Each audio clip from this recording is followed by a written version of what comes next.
What's up, people? My name is J.R. Decipher, consultant in the music business. And today's video is all about the old and the modern distribution game. Let's get into it.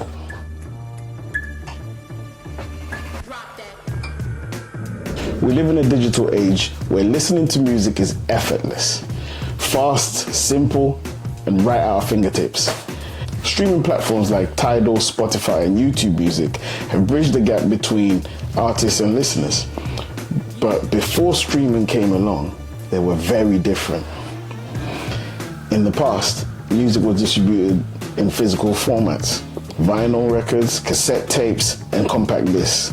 Each one required its own player: a record player for vinyl, a tape deck for cassettes, and CD player for discs.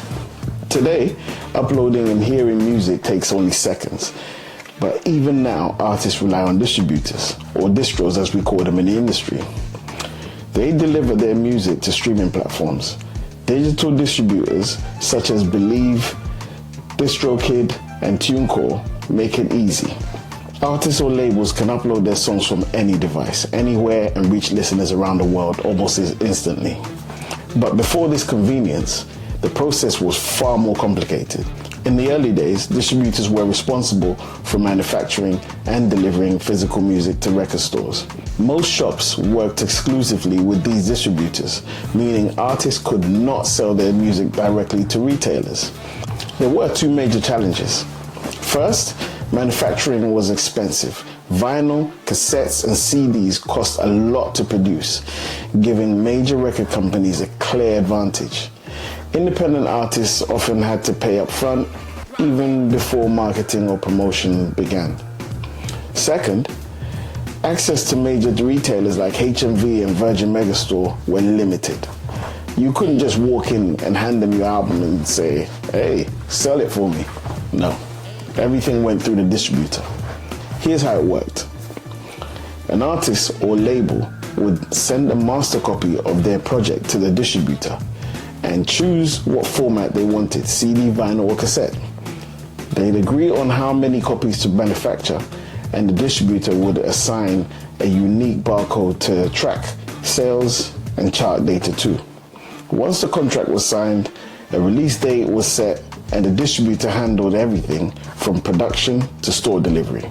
Retailers would decide how many copies to order based on the artist's radio play, press coverage, and ticket sales. After the albums hit the shelves, sales were tracked, the distributor collected the money, deducted their fees and costs, and then paid the artist or label. So the amount shipped is what labels will use as an indicator to determine how many records they'll sell.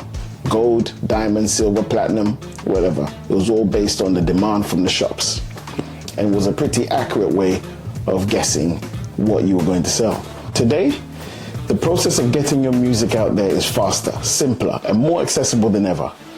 Once you've teamed up with a distributor or signed up to an online one like DistroKid, TuneCore, or Believe, you get access to your own digital portal.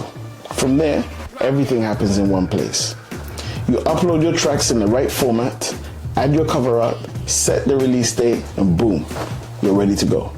That same portal gives you all the tools you need to promote your release too. Things like pre-save links and promo pages that you can share on social media so your fans can follow along and set reminders for when your music drops. And here's the best part. When the clock strikes midnight on release day, your track goes live across every major streaming platform: Spotify, Apple Music, YouTube Music, all at once. Instantly, your music becomes available to listeners all around the world.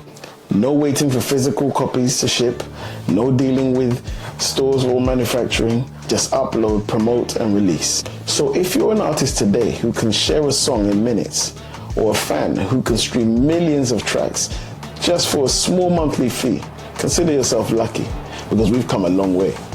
Music has never been this easy to create, share, or enjoy. This has been Game Toad. Catch you on the next video. Peace.